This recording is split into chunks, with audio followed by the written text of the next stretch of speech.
अपने जीवन में किसी भी कार्य को करें तो इस प्रकार से करें कि उस कार्य को भी खुशी हो कि ये कार्य आपने किया है। नमस्कार साथियों, मैं Aman Anand, president students welfare association, मानव भारती यूनिवर्सिटी सोलन, हिमाचल प्रदेश। आज इस वीडियो के माध्यम से बहुत ही महत्वपूर्ण जानकारी आप लोगों के बीच में लेकर के आया हूँ। मल्टीपल टाइम्स मुझे स्टूडेंट्स जो है कॉल करते हैं, अप्रोच करते हैं कि सर, जैसा कि माननीय हाईकोर्ट ऑफ हिमाचल प्रदेश द्वारा CWPIL नंबर 22/2022 को डिसाइड कर दिया गया, और फर्दर हम लोग क्या करें। तो इससे रिलेटेड मैं आप लोगों को बतलाना चाहता हूँ कि प्रीवियसली मैं इससे रिलेटेड काफी सारी वीडियोस जो है वो बना चुका हूँ। उसके अंदर मैंने आपको प्रॉपर वे में गाइड किया है कि फर्दर आप लोग इसमें क्या क्या जो है स्टेप्स को अवेल कर सकते हैं, क्योंकि as per the directions given by the honourable high court of Himachal Pradesh, either आप लोग एप्रोप्रिएट अथॉरिटी जो कि ट्रायल कोर्ट्स सोलन बनती है वहां पे अप्रोच करके अपने सूट फॉर डिक्लेरेशन फाइल करके आप लोग अपनी जेन्युइननेस को प्रूव कर सकते हैं, अपना रिकॉर्ड वगैरह वहां पे एग्जिबिट करवाइए और आप लोग अपनी जेन्युइननेस प्रूव कर सकते हैं। फर्दर अगर आपको लगता है कि हमें इमीडिएट रिलीफ चाहिए तो आप लोग जो है SLP के माध्यम से माननीय सुप्रीम कोर्ट ऑफ इंडिया को भी अप्रोच कर सकते हैं। ऐसा मैं मल्टीपल वीडियोस में बता चुका हूँ। बाकी उससे रिलेटेड अगर कोई भी जानकारी चाहिए तो आप लोग मुझे कभी भी कॉन्टेक्ट कर सकते हैं, मैं नंबर डिस्क्रिप्शन में डाल दूंगा। फर्दर इस वीडियो को बनाने का मकसद जो है उससे पे हम बात करते हैं। देखिए, आज मैं दो इशू को आपके बीच में, दो टॉपिक्स को आप लोगों के बीच में डिस्कस करने के लिए आया हूँ। फर्स्ट टॉपिक ये है कि जैसे प्रीवियसली हमने देखा कि कई स्टूडेंट्स के अगेंस्ट FIR रजिस्टर्ड हुई, कई लोगों को उनकी जॉब से टर्मिनेट कर दिया गया, उनको उनकी जॉब से निकाल दिया गया इस ग्राउंड्स के ऊपर कि आपको यूनिवर्सिटी ने जो है आपके डॉक्यूमेंट्स को वेरीफाई नहीं किया और कहीं ना कहीं आप लोगों के डॉक्यूमेंट्स जो है वो फेक हो सकते हैं। तो हमने कुछ कंप्लेंट्स की थी, तो उसमें कॉरेस्पॉन्डेंस हुआ, तो कॉरेस्पॉन्डेंस में हमें RTI से रिप्लाई फाइल जो हमें रिसीव हुई है, उसमें इन्होंने जो हमारे DSP ऑफिस परवाणु है as well as SP office Solan है, जो कि हमारे कमेटी के चेयरमैन भी हैं, उनके ऑफिस से हमें ये रिप्लाई जो है वो रिसीव हुआ है कि मानव भारती यूनिवर्सिटी द्वारा किसी भी छात्र की DMC डिग्री, डिप्लोमा इत्यादि को फेक नहीं बतलाया जाता है। ये मैं आपके साथ ऑफिशियल कॉपी शेयर कर रहा हूँ। इसके अंदर इन्होंने क्लियर कट मेंशन किया हुआ है कि मानव भारती यूनिवर्सिटी द्वारा किसी भी बच्चे की जो वेरिफिकेशन आती है तो उसमें उसको ये नहीं बोला जाता कि आपके डॉक्यूमेंट्स जो है वो फेक है, वो अकॉर्डिंग टू पैरामीटर्स उसकी वेरिफिकेशन करते हैं। तो अभी इनके पास ये पावर्स नहीं है, क्योंकि मैटर जो है वो कोर्ट में पेंडिंग है, इस वजह से मे बी ये लोग उसको फेक या जेन्युइन नहीं कंसीडर कर सकते, सिर्फ और सिर्फ ये बोल देते हैं कि ये डॉक्यूमेंट्स वेरीफाइड है या नॉन वेरीफाइड है। तो इस डॉक्यूमेंट्स का बेनिफिट उनको मिलेगा जिनकी उन इस ग्राउंड्स पर टर्मिनेशन हुई है कि आप लोगों के डॉक्यूमेंट्स जो है आपकी यूनिवर्सिटी ने वेरीफाई नहीं किए, प्लस जिनके अगेंस्ट मल्टीपल FIRs भी रजिस्टर्ड हुई है उन लोगों को भी इस डॉक्यूमेंट से बहुत बेनिफिट मिलने वाला है। First thing. सेकंड थिंग, अब मुझे मल्टीपल स्टूडेंट्स अप्रोच करते हैं कि सर, हम लोग अगर SLP में जाएंगे तो हमारे पास क्या ग्राउंड्स रहेंगे SLP में जाने के लिए। देखो, अच्छी क्वेरी है, उनकी क्वेरी करनी भी चाहिए, बार बार अपने डाउट्स को क्लियर भी करना चाहिए। तो उसमें आज मैं आपके पास ग्राउंड्स लेकर के आया हूँ कि हम किस किस ग्राउंड्स में या स्टूडेंट्स किस किस ग्राउंड्स में SLP फाइल कर सकते हैं। देखिए, बेसिकली तो मैं आपको मेन चीज ये बताता हूँ कि आप जैसा आपको पता ही है कि 2020 में रेड हुई और 2022 में PIL नंबर 22/2022 को कोर्ट ने खुद सीओ मोटो लेते हुए इसको फाइल करवाया था केस को, या यूं कहीं की PIL को, और उसको कंसीडर किया था कि बच्चे कहीं ना कहीं जो है सफर कर रहे हैं। तो अब बेसिकली हम ग्राउंड्स की बात कर लेते हैं कि अगर हमें SLP में जाना हो तो हमारे पास ग्राउंड्स क्या है। यही मैक्सिमम स्टूडेंट्स की क्वेरीज रहती हैं कि सर, हमारे पास ग्राउंड्स क्या है SLP में जाने के, वो इस वीडियो के माध्यम से मैं आप लोगों के साथ शेयर करूंगा। देखो, फर्स्ट ऑफ ऑल तो बेसिकली क्या है कि माननीय जो उच्च न्यायालय हिमाचल प्रदेश है, उन्होंने 2.5 साल बाद जो थी ये PIL,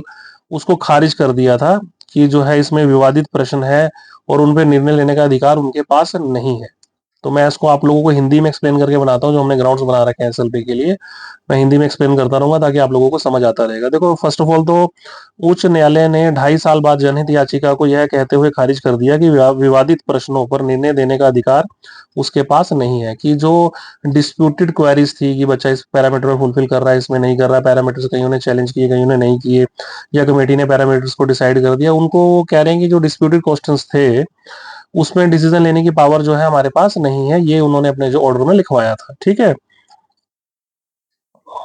उसके अलावा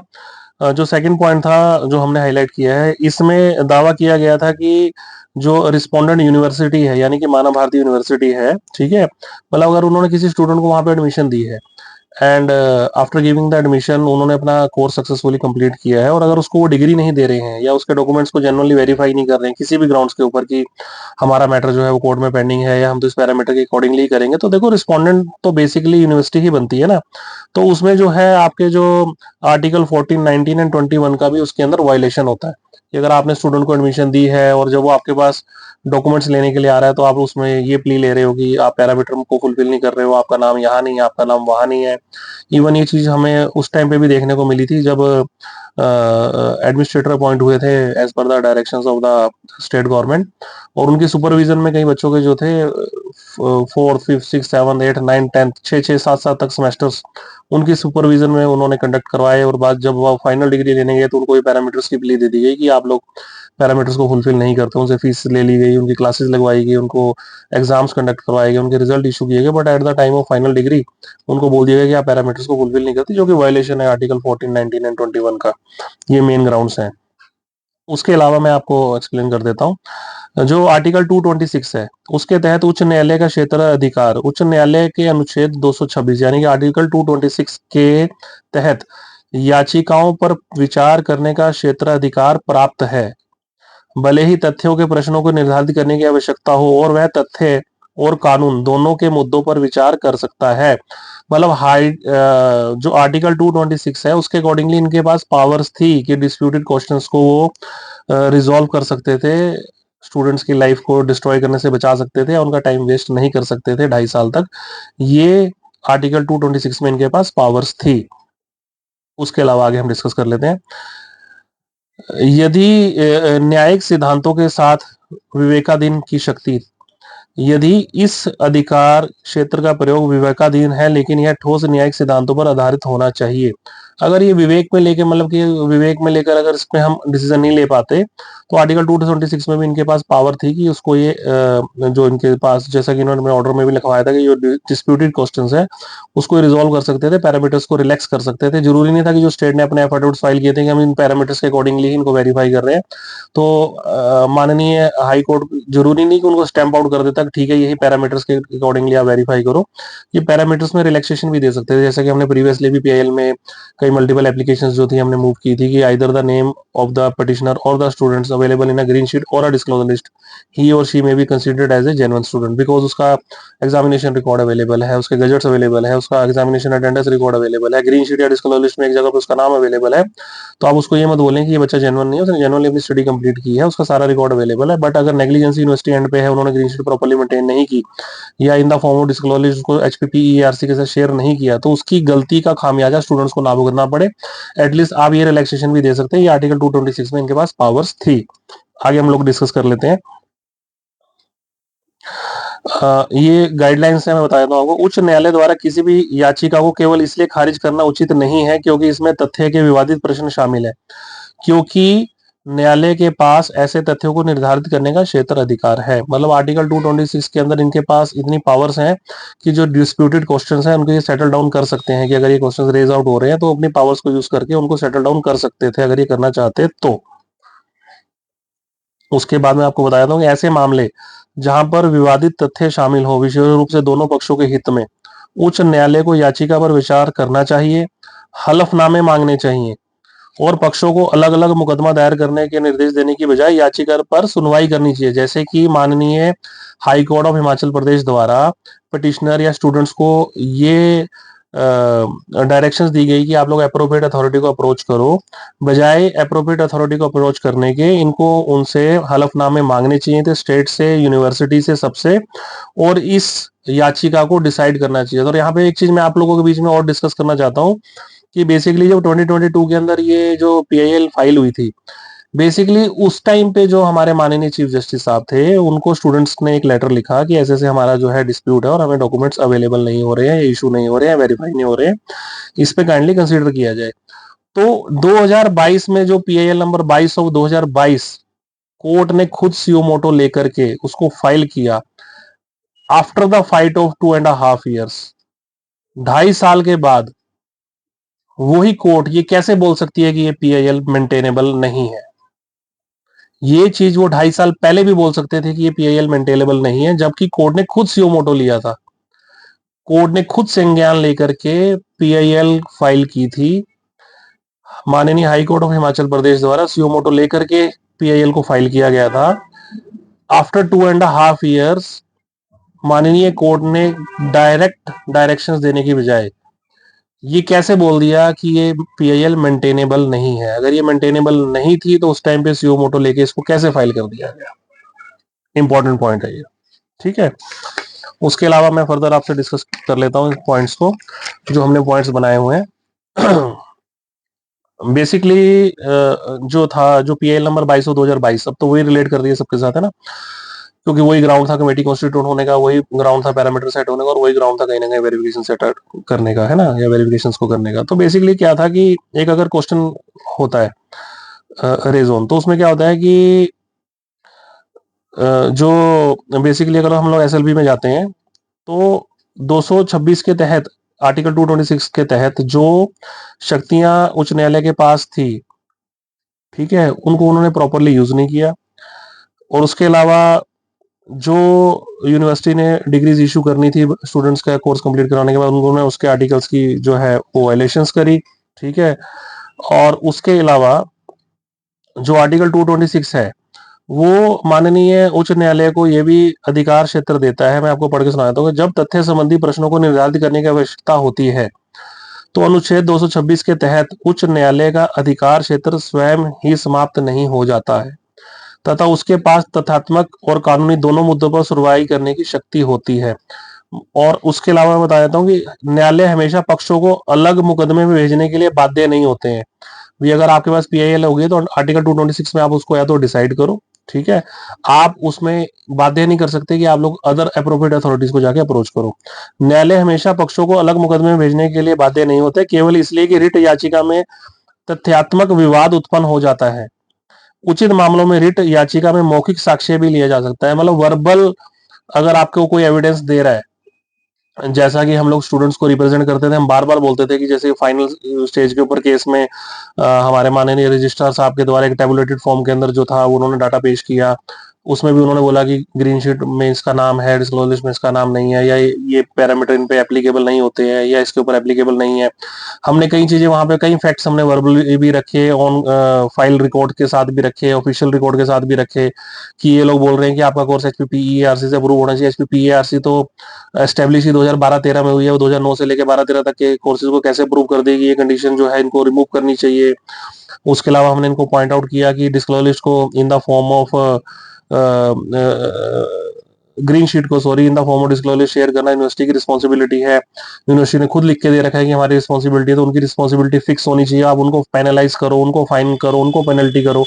इस गलती का नतीजा या भुगतान बच्चों को ना करना पड़े। तो इस टाइप के सारे विवादित क्वेश्चंस को ये रिजॉल्व कर सकते थे वर्बल वे में भी, क्योंकि सारी फैक्चुअल पोजीशन से हम लोग इनको अप्राइज करवा रहे थे, बट इन्होंने जो थी अपनी पावर्स को सही तरीके से यूज नहीं किया। ये भी हमारे जो है ग्राउंड है एसएलपी में जाने के लिए, ठीक है। और बेसिकली जो इसमें एक पॉइंट ये भी निकल के आता है कि जैसे मानव भारती यूनिवर्सिटी है, ठीक है, मानव भारती यूनिवर्सिटी की मनमानी कार्रवाइयों के गंभीर परिणामों पर विचार करने में उच्च न्यायालय की विफलता भी है। मतलब जैसे कि मानव भारती यूनिवर्सिटी ने जो अपनी मनमानी करी, ग्रीन शीट अपने हिसाब से मेंटेन की है, डिस्क्लोजर अपने हिसाब से शेयर करी, उसके अलावा जैसे इनका 2015 में रिकॉर्ड जल गया था, उससे इन्होंने जो था कंसर्न अथॉरिटीज को अप्राइज नहीं कराया कि 2015 में हम लोगों ने एक डीडीआर लॉन्च करवाई थी कि हमारा रिकॉर्ड जल गया है, एंड अकॉर्डिंग टू डीडीआर हमारे पास कोई भी उससे पहले का रिकॉर्ड अवेलेबल नहीं हो। जब वो रिकॉर्ड अवेलेबल ही नहीं था तो 2020 में वो सीज नहीं हुआ।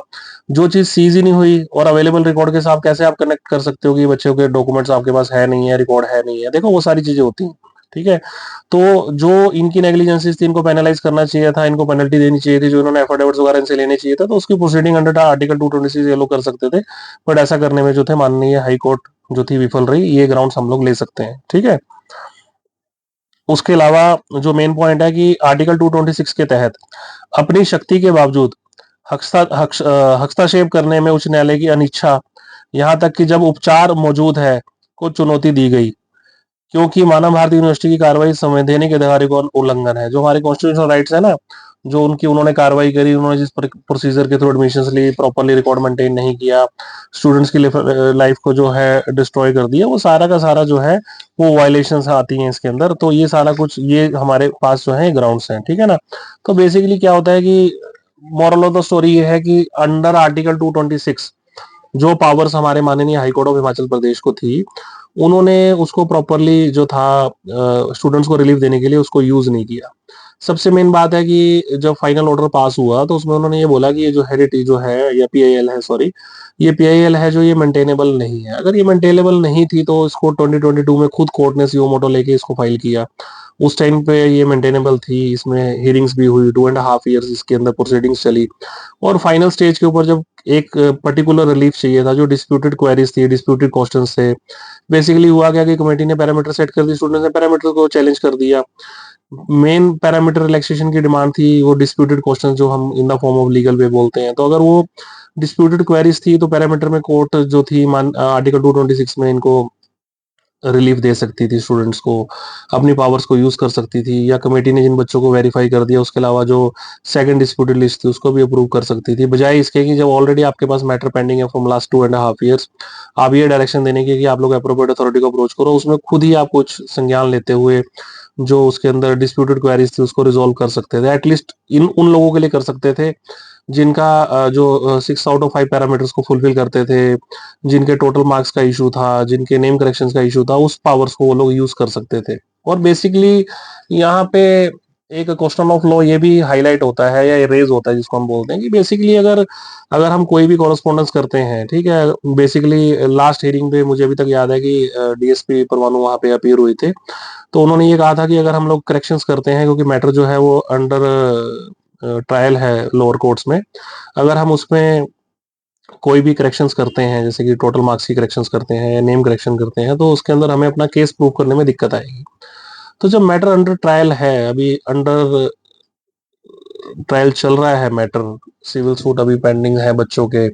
और क्रिमिनल प्रोसीडिंग्स पेंडिंग है, तो हाउ इट इज पॉसिबल कि ये बच्चों को वेरीफाई कर देंगे कि आप जेन्युइन हो या फेक हो? अभी तक तो स्टेट ने अपना केस ही नहीं प्रूव करा, अभी तक तो यूनिवर्सिटी गिल्टी नहीं हुई कि इन्होंने कोई स्कैम किया है। अगर हम कानून की बात करें, बेसिकली अगर हम बेसिकली अगर लॉ की बात करें, तो अभी तक तो ये भी प्रूफ नहीं हुआ कि यूनिवर्सिटी ने कोई स्कैम किया भी है कि नहीं किया है, क्योंकि मैटर अंडर ट्रायल है। तो जब तक यही नहीं प्रूफ हुआ कि यूनिवर्सिटी ने कोई स्कैम किया भी है कि नहीं किया है, कोई मैटर अंडर ट्रायल है, तो आप कैसे बोल सकते हो कि ये बच्चे जेन्युइन है, ये बच्चे नॉन जेन्युइन है? बेसिकली ये तो उन्होंने बोलना बंद कर दिया। बेसिकली आप ये कैसे कह सकते हो कि इसको वेरीफाई कर सकते हैं, इसको हम वेरीफाई नहीं कर सकते? क्योंकि बेसिकली जो डीम यूनिवर्सिटीज होती हैं उनको पावर होती है स्टूडेंट्स का डाटा मेंटेन करने की, कैसे मेंटेन करना है, उनकी एटोनमस बॉडी होती है, उनके अपने बायलॉज होते हैं, यूनिवर्सिटी कैसे रन करनी है उनको सब कुछ पता होता है कि हमने इस बच्चे का रिकॉर्ड कैसे मेंटेन करना है, इसका कैसे करना है।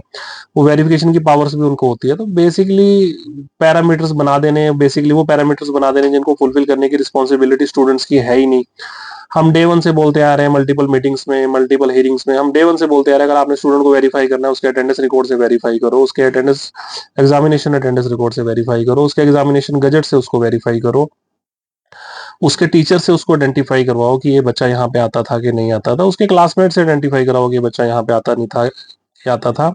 उसके फीस रिकॉर्ड से उसको वेरीफाई कराओ कि इसकी टाइमली फीसेज आ रही है कि नहीं आ रही है, उसके एडमिट कार्ड जो उसको अवेल होते थे at the time of examination उससे वेरीफाई करो। ये सारे ग्राउंड से वेरीफाई करने के लिए उन्होंने सारे पैरामीटर ऐसे बना दिए जिनको फुलफिल करने की स्टूडेंट्स की रिस्पॉन्सिबिलिटी तो है नहीं।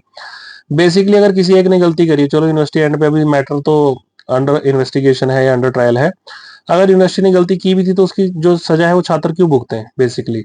ऐसा तो नहीं होगा कि किसी भी स्टूडेंट ने यहाँ एडमिशन नहीं ली होगी,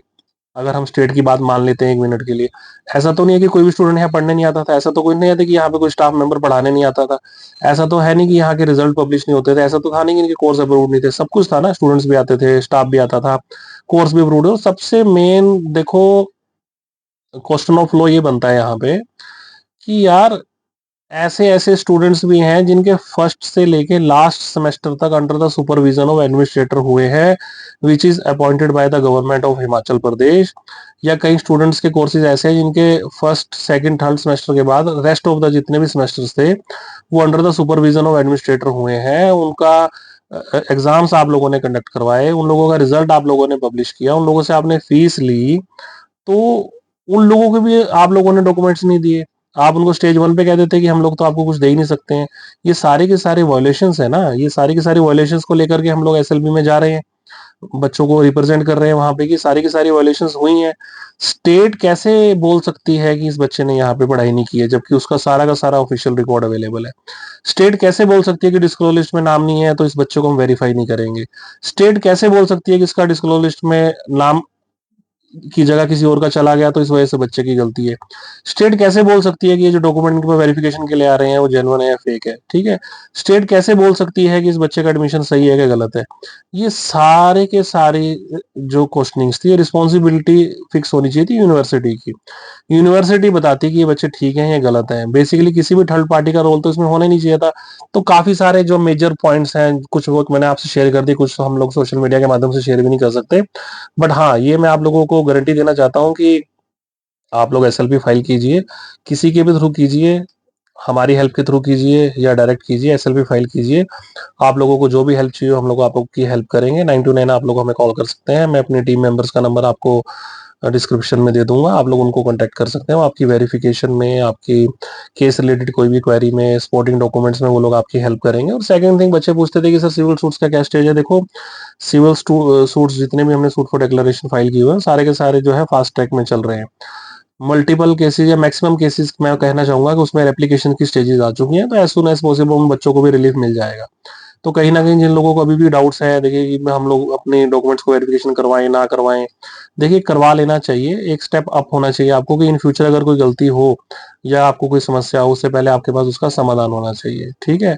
तो आप लोग वेरिफिकेशन करवाइए, एटलीस्ट आप लोगों को पता लगेगा कि आपकी फैक्चुअल पोजीशन क्या है, आपका वहाँ पे रिकॉर्ड मेंटेन है नहीं है, आप लोगों के डॉक्यूमेंट्स जेन्युइन है या किस कैटेगरी में आ रहे हैं, वेरीफाइड हो रहे हैं, नॉन वेरीफाइड हो रहे हैं। ठीक है, तो उसके बाद आप लोग जो है अप्रोप्रिएट अथॉरिटीज को भी अप्रोच कर सकते हैं। और टाइम बीइंग इन फ्यूचर 2 साल, 5 साल, 10 साल बाद आपको कहीं जॉब स्विच करनी है, आपकी कोई डिपार्टमेंटल इंक्वायरी स्टार्ट हो जाती है, कोई कंप्लेंट केस पे आपकी इंक्वायरी स्टार्ट होती है, तो एटलीस्ट आप लोग स्टेप अप रहेंगे कि नहीं जी, मैंने तो ऑलरेडी अपने जो थी जेन्युइननेस प्रूफ करके मैं अपने कोर्ट के ऑर्डर्स आपके पास होंगे तो आप लोग उसको दिखा सकते हो। तो होपफुली आप लोगों को सब कुछ समझ आ गया होगा कि क्या क्या ग्राउंड्स है हमारे पास एसएलपी में जाने के लिए, क्या क्या ग्राउंड्स है हमारे पास अप्रोप्रिएट अथॉरिटीज को अप्रोच करने के लिए, कहाँ कहाँ पे इन लोगों की गलतियां हैं, कहाँ कहाँ पे लोग सही है। सही तो मेरे हिसाब से तो मुश्किल ही कहीं पे निकलेंगे, क्योंकि जब पॉइंट आउट हो रहे हैं मैटर सिविल सूट्स में भी, एसएलपी में भी, तो कहीं ना कहीं नेग्लिजेंसीज तो प्रूव होंगी, क्योंकि ऐसे पैरामीटर्स बना देना जिनको रिस्पॉन्सिबिलिटी बच्चों की है ही नहीं फुलफिल करने की, और उस ग्राउंड्स में बच्चों की लाइफ को डिस्ट्रॉय कर देना, उनकी जो प्रीशियस ईयर्स हैं उनको डिस्ट्रॉय कर देना, उनको लेट कर देना डॉक्यूमेंट्स देने थे, ये सब वायलेशंस हैं। इन फ्यूचर वो देखेंगे उसमें हम लोगों ने क्या करना है। तो फिलहाल किसी भी इंक्वायरी के लिए आप लोग हमें 929 कॉल कर सकते हैं। देखिए, और मैं लास्ट में एक बात बोलना चाहूंगा कि अगर हम, जो मेरा अपना एक्सपीरियंस बोलता है कि अगर हम किसी भी अच्छे एडवोकेट के पास जाते हैं ना, तो हम लोग बोलते हैं सर आपकी फीस ज्यादा है, आपकी फीस कम है, आपकी फीस ज्यादा है या आपकी कम है। देखो, न्याय की जो फीस होती है ना, या फीस का जो न्याय होता है, अगर उसकी कीमत जाननी है तो एक बार जेल घूम के आओ, वहां इंसाफ की कीमत आप लोगों को पता लगेगी। देखो, नो डाउट प्रोफेशन में मैं किसी के इन्वॉल्व नहीं होना चाहता, कोई कम फीस लेता है, कोई ज्यादा लेता है। केस उसी से कराना जिसको केस की पूरी डीप नॉलेज हो, फुली एक्सपीरियंस्ड हो, केस से रिलेटेड सारे डॉक्यूमेंट्स हो, साइटेशन उसके पास अवेलेबल हो, तो ताकि जितने अच्छे तरीके से वो आपके केस को in the court of law represent करेगा, उतने ही अच्छे से आप लोगों को उसमें रिलीफ दिलवाने की भी वो कोशिश करेगा, और होपफुली आप लोगों को रिलीफ मिल भी जाएगा। तो आप किसी के भी थ्रू कराएं, कुछ भी करवाएं, हमारी हेल्प आप लोग ले सकते हैं, बट आप लोग कुछ ना कुछ करें, वेरिफिकेशन करवाएं। वेरिफिकेशन में अगर कोई प्रॉब्लम आती है तो उसके बाद सिविल सूट्स के लिए जाएं, सिविल सूट्स में नहीं जाना तो आप लोग माननीय एसएलपी में जाके सुप्रीम कोर्ट को भी अप्रोच कर सकते हैं। उसके ग्राउंड्स जो है, मैक्सिमम ग्राउंड्स मैंने आपको शेयर कर दिए, फर्दर ग्राउंड्स में आपको टेलीफोनिकली भी शेयर कर सकता हूँ, कोई दिक्कत नहीं है। तो कई क्या आपको किसी भी प्रकार की केस से रिलेटेड, वेरिफिकेशन से रिलेटेड कोई भी क्वेरी हो, कोई भी spotting documents free of cost चाहिए हो, तो आप लोग हमें 929 कॉल कर सकते हैं। मैं नंबर डिस्क्रिप्शन में दे दूंगा। धन्यवाद।